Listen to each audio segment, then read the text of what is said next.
Welkom wederom bij Life is Beautiful. We hebben een gast en we hebben een heel interessant onderwerp. Namelijk Memories of Light met Shella Sanders. Welkom. Shella, goedemorgen. Leuk dat je er bent. Wat doe jij precies? Ik ben mijn eigen praktijk begonnen in begin van dit jaar in Bergen op Zoom. Ja.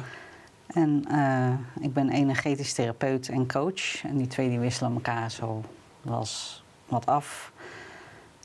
Ik begeleid mensen met name bij hun innerlijke communicatie.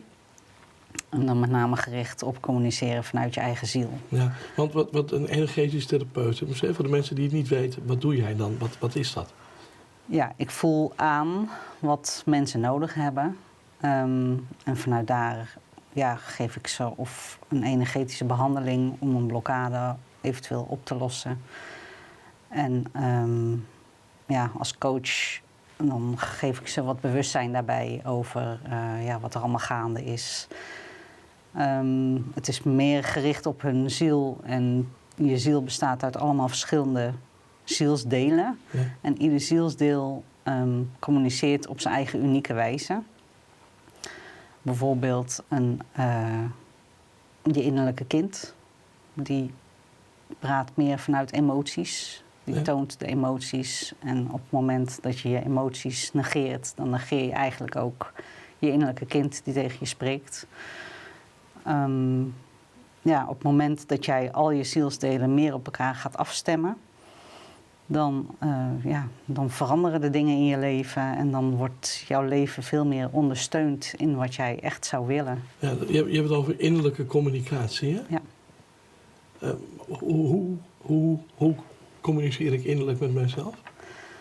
Ja, ik weet niet hoe jij dat is aan jou. Ja. Ik bedoel, heel vaak negeren we dingen.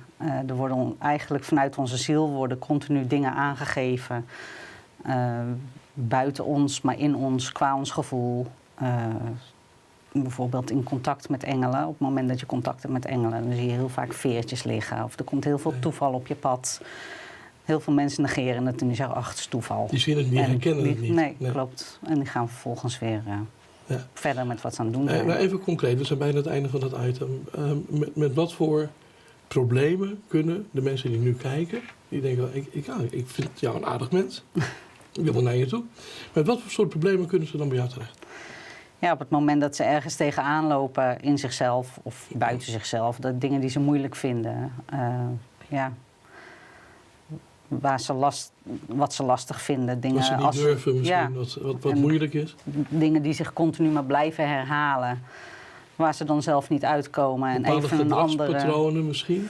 Ook, maar dat ze even een bepaalde andere inzicht nodig hebben van, waar loop ik nou hier tegenaan? En op het moment dat je continu hetzelfde doet, krijg je ook steeds dezelfde reactie. Dus er moet iets anders. Maar ja, meestal kan je dat zelf niet bedenken. Er moet iets geforceerd worden om tot een andere reactie te komen. Niet per se geforceerd, maar er mag een andere kijk op komen. Ja. En op het moment dat er een andere kijk wordt gegeven, bij mij dan gericht vanuit je spirituele zelf, je ziel, dan ga je heel anders naar jezelf kijken dan dat je al deed. En dan gaan er deuren open en dan kunnen dingen veranderen. Je hebt een mooi vak. Zeker. Oké, dankjewel. Dankjewel. Bent u nou benieuwd of wilt u iets meer weten over de praktijk van Shella Sanders? Ga dan naar rtl.nl/lifeisbeautiful.